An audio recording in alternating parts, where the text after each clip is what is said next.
Good morning friends. आज हम किस्मत किस्से कहानियां के 23वें एपिसोड में राघव चड्ढा की बात करेंगे। मैं हमेशा की तरह गुरुद्वारा महान गुरु नानक साहब गोल्फ लिंक में लंगर सेवा कर रहा था। यह बात थी करीबन रात के 2 बजे की। गुरुद्वारा महान गुरु नानक साहब गोल्फ लिंक में 24 घंटे 7 दिन लंगर सेवा चलती है, नॉन स्टॉप लंगर सेवा चलती है, यह रुकती नहीं है। रात में भी कई बार ऐसे लोग लंगर खाने आते हैं जिनका सिलेंडर खत्म हो जाता है या जो किसी कारणवश खाना नहीं बना पाते या जो भूखे नहीं सो पाते या जिनके घरों में झगड़ा हो जाता है और तनाव के कारण वो घर में शर्मो शर्मी खाना नहीं खा पाते, ऐसे भी लोग आते हैं। जब भूख उनको सुलाती नहीं है, ऐसे भी लोग आते हैं। यह सोचना गलत है कि जो बहुत गरीब है वही भूखा सोने की कोशिश करता है। कई बार विभिन्न लोग विभिन्न कारणों से भी भूखे सोने को मजबूर होते हैं और जब उनको नींद नहीं आती, कोशिश करने के बाद में भी बार बार नींद टूटती है, तो किसी के तरीके से शर्मो शर्मी वो गुरुद्वारा महान गुरु नानक साहब गोल्फ लिंक में आते हैं। ऐसे ही एक सज्जन थे राघव वर्मा। वो मेरे पास में लंगर खाने आए। लंगर खाने के बाद में उन्होंने मुझसे कुछ बात करनी चाहिए, तो मैंने उन्हें कहा कि आप दिन में आ जाइए। तो बोले मुझे नहीं, मुझे अभी बात करनी है, प्लीज। मैं उनको व्यक्तिगत तौर पे जानता था। सुप्रीम कोर्ट में वो वकालत करते थे, अखबारों में उनके लेख आते रहते थे। वकालत और आर्गुमेंट करने में उनका कोई हाथ नहीं पकड़ सकता था। बहुत सारे आरोपियों को उन्होंने बचाया था। कुछ ऐसे केस सुलझाए थे जो शायद नहीं सुलझ सकते थे। पैसे वाले लोग उनके यहां पानी भरा करते थे क्योंकि राघव वर्मा उन्हें किसी भी जुल्म से बाइज्जत बरी करवाने के लिए तैयार रहता था।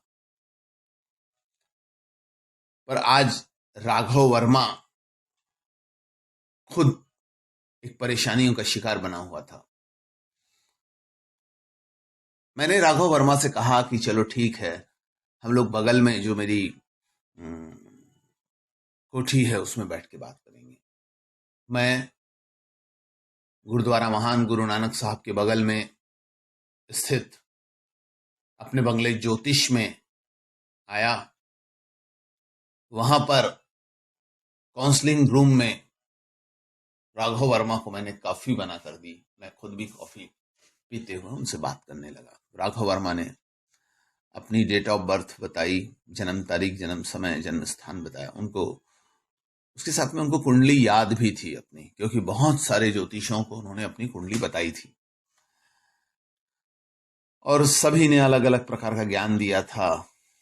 और आज मेरे पास में आने का उनका एक रीजन था कि उससे वो संतुष्ट नहीं थे। राघव वर्मा ने मुझे कहा कि मैं इतना सब एम्पायर खड़े करने के बाद भी एक चीज से महरूम हूं, वह है संतान का सुख। आज मेरे घर में मेरी बीवी से लड़ाई हुई इसी बात को लेकर। वह दवा नहीं खाती बराबर, और जो संतान के सुख को प्राप्त करने के लिए किसी डॉक्टर ने लिखवा के दी है वो दवा बराबर नहीं खाती है, और जो भी कुछ ध्यान रखने का ध्यान नहीं रखती है। ये सब चीजें हमारे बीच में हुई। और हमारे यहाँ जो बुजुर्ग लोग हैं वो भी पुराने ख्याल के हैं, वो मुझ पर दबाव डाल रहे हैं कि मैं दूसरी शादी कर लूं। तो ये सब चीजों के बीच में हम मेरी और मेरी बीवी की लड़ाई हो गई। मैंने दुनिया की कोर्ट में हर लड़ाई जीती है, पर आज मैं अपने घर की लड़ाई हारता हुआ नजर आ रहा हूं। यह राघव वर्मा का कहना था। मैंने राघव वर्मा की कुंडली स्टडी की।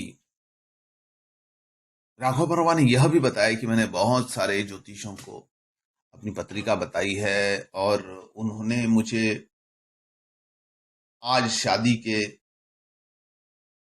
16 साल बाद यही कहा है कि आप गोद ले लीजिए किसी बच्चे को और अपनी जिंदगी को अच्छी बनाइए। पर मैंने ऐसा नहीं किया, मैंने गोद नहीं लिया। मैं गोद लेने के फेवर में नहीं हूं। मैं चाहता हूं मेरा खुद का बच्चा हो, और मुझे यह भी लगता है कि अगर गोद लिया हुआ बच्चा कुछ दिन बाद में खुद का बच्चा होने पर निग्लेक्टेड महसूस करेगा। इसके लिए राघव वर्मा ने बताया कि मैंने विभिन्न धार्मिक स्थलों पर माथा टेका है। अपने किसी ने मुझे कहा कि फलाना कोई व्यक्ति है जो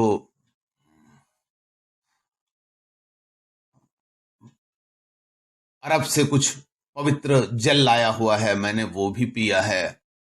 किसी ने बताया कि वो फलाना जगह पर इतने दिन तक वो मजार पर मत्था टेकने से कुछ फायदा होता है, मैंने वो भी किया। मैं बम्बई की हाजी अली भी गया, और कोई पूना के साइड में कोई गणपति है वहां पे भी गया। सब जगह जाने के बाद में हताश और निराश हो मैं घर पर बैठ गया। ये सब कसरत मैं 10 साल पहले कर चुका हूं। मैंने राघव चड्ढा की कुंडली पूरी ध्यान से देखने के बाद में, उसके बाद में मैंने उनकी पत्नी की कुंडली भी देखी। उनसे उनकी पत्नी की डेट ऑफ बर्थ लेने के बाद में उनकी पत्नी की कुंडली को बहुत गहराई से स्टडी किया। उनकी पत्नी सीमा एक अच्छी महिला थी। वो भी राघव चड्ढा के साथ में सुप्रीम कोर्ट में वकालत करती थी, और राघव वर्मा और सीमा वर्मा बहुत अच्छे तरीके से सुप्रीम कोर्ट में काम कर रहे थे, पर यह उनको दुख था, संतान सुख का अभाव। राघव वर्मा और सीमा वर्मा की कुंडलियां गहराई से अध्ययन करने के बाद में मैं एक नतीजे पर पहुंचा, और मैंने उन्हें कहा कि इस वर्ष आपको हर हाल में संतान प्राप्त होगी, हर हाल में। राघव वर्मा के यहां उनके बाप दादाओं के पुश्तैनी ज्योतिषी भी आते थे और बाकी सब लोग भी आते थे। उन्होंने ऐसा कोई संकेत नहीं दिया, उन्होंने सीधा उनको गोद लेने की बात कही और भी उसके साथ में दलीलें दी, और पाठ पूजा सब तो राघव वर्मा करवा ही चुके थे। उस सब पर से उनका विश्वास उठ गया था। और जैसे कि मेरे ज्योतिष के एडवर्टाइजमेंट में यह लाइन लिखी रहती है, नो राशि पत्थर नो पाठ पूजा, उससे भी राघव वर्मा थोड़े प्रभावित थे। मैं तो सिर्फ काउंसलिंग करता हूं और लंगर सेवा करने को प्रोत्साहित करता हूं। मेरा विश्वास है कि लंगर सेवा से हर रास्ता निकल जाता है। तो राघव वर्मा ने कहा कि ठीक है, पूरी दुनिया एक तरफ है और आपने मुझे आशा की किरण दिखाई है। मैं तो वकील हूं, आपसे आर्गुमेंट करके आपकी बात को झुठला सकता हूं, पर मैं चाहता हूं कि आज मेरा आर्गुमेंट फेल हो जाए और आपकी जीत हो। जिसका मुझे दूर दूर तक कोई आधार नजर नहीं आता, क्योंकि मेरी कुंडली को कई लोगों ने खंगालने के बाद में, देखने के बाद में, मुझे सिर्फ बच्चा गोद लेने की बात कही है। आप ही कह रहे हैं कि 1 साल में बच्चा हो ही जाएगा। मैं चाहता हूं आपकी जीत हो, मेरी हार हो, और वो सब लोगों की हार हो जिन्होंने मुझे कहा कि मुझे बच्चा नहीं होने वाला है।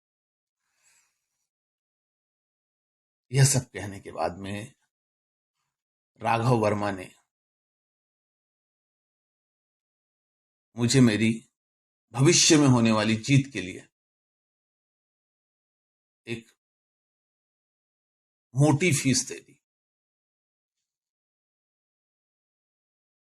और यह भी कहा कि मैं जो फीस दे रहा हूं, यह फीस मुझे किसी ने दी थी, सुप्रीम कोर्ट का एक सबसे बड़ा केस जीतने के लिए, और वही फीस मैं आपको दे रहा हूं। वो फीस की रकम बहुत बड़ी थी। उसके अलावा एक और उन्होंने रकम दी जो गुरुद्वारा महान गुरु नानक साहब के लंगर सेवा में थी। मैंने राघव वर्मा को एक बात कही कि यदि ऐसा कुछ नहीं हुआ जो मैंने कहा है, तो मैं मेरी एस्ट्रोलॉजी की फीस पूरी जिम्मेदारी से लौटा दूंगा। यह जो बैग है और इसका अमाउंट है,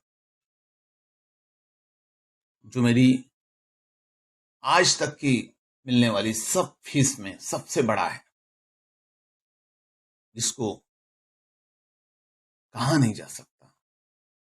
ये तभी मैं खर्च करूंगा जब आप मुझे बच्चे की खबर सुनाओगे। राघव वर्मा मेरे काउंसलिंग रूम से बड़ी आशा के साथ कुछ संशय लेके निकले, और बात खत्म हुई।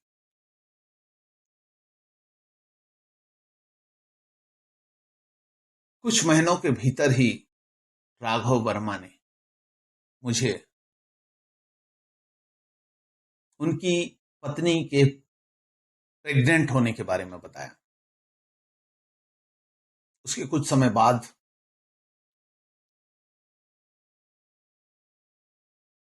उन्होंने बच्चा होने की खबर दी।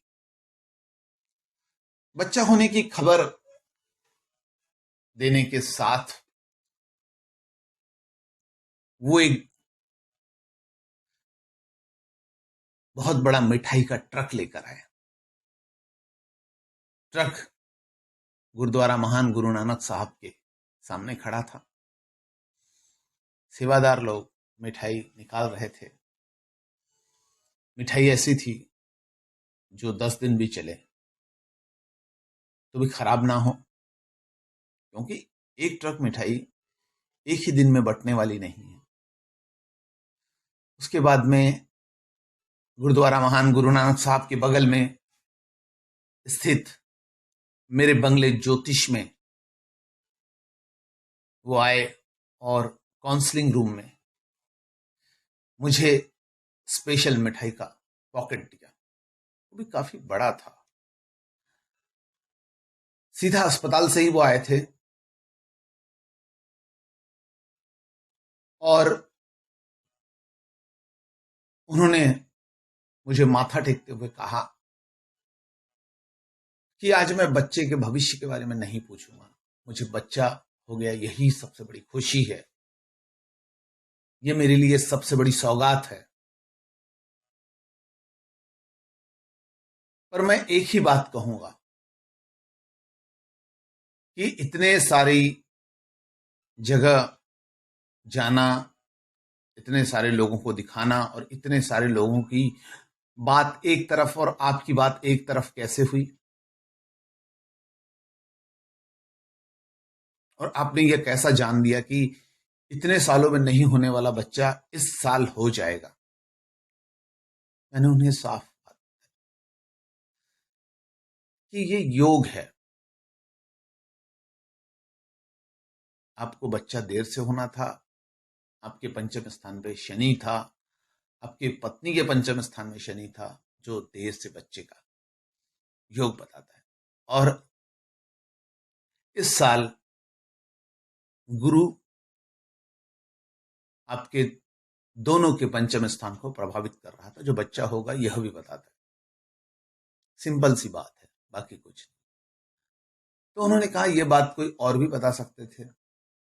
मैंने कहा कि हो सकता है शायद वो उस तरीके से रीडिंग नहीं कर पाए जिस तरीके से मैं रीडिंग करता हूं। और दूसरी बात, जो सबसे बड़ी बात है, मैंने उन्हें जो एक बात कही, सारे लोग हमारे मेडिकल कॉलेज से अपनी डॉक्टर की डिग्री लेकर निकलते हैं। मेडिकल कॉलेज में सभी को एक ही चीज पढ़ाई जाती है, एक ही तरह की बात पढ़ाई जाती है कि बुखार आने पर यह दवाई देनी चाहिए, इस तरीके के बुखार होते हैं, इतने सारे होते हैं। इसके बावजूद भी वो सभी डॉक्टर के पास में एक पेशेंट जाता है तो उस पेशेंट को वो डॉक्टर ठीक नहीं कर पाते, दूसरे के पास जाता है वो ठीक नहीं कर पाता, किसी एक के पास में जाने पर ही वो पेशेंट ठीक होता है। ऐसा क्यों होता है? सभी लोग तो उसको वही मेडिकल कॉलेज में पढ़ाई गई दवाई देते हैं। तो मैंने कहा ऐसा इसलिए होता है कि जिस डॉक्टर के माथे पे कामयाबी लिखी हुई हो, उसके दरवाजे पर वही पेशेंट आता है जो ठीक होने वाला होता है, और जिसके माथे पर कामयाबी नहीं लिखी हुई हो, उसके दरवाजे पर लाइलाज पेशेंट आता है और वो ठीक नहीं होता। मैंने कुछ नहीं किया, मेरे माथे पर आपके बच्चा होने की कामयाबी लिखी हुई थी। बाकी कुछ लंगर सेवा का भी कमाल है। यह कहते हुए अपनी बात मैंने समाप्त की। राघव वर्मा ने मुझे माथा टेका और आशीर्वाद लेकर चले गए। इस तरह से एक लंबे समय से संतान सुख से वंचित राघव वर्मा के जीवन में खुशियों की बहार आई, जिसमें लंगर सेवा का सबसे बड़ा योगदान था। धन्यवाद।